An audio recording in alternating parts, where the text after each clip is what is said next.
Joonestame kolmnurga, kui meil on antud üks külg ja tema lähisnurgad. Kõigepealt alustame sellest, et me joonestame ära külje. Meil on külg A 8 sentimeetrit. Nüüd võtame oma malli.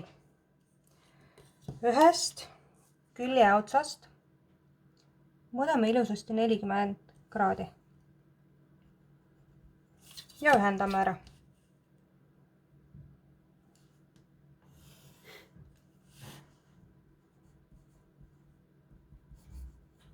See on nurk beeta.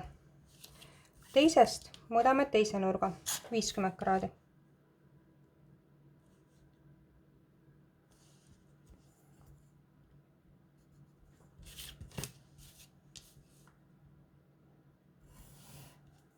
Saime siia kamma 50 kraadi.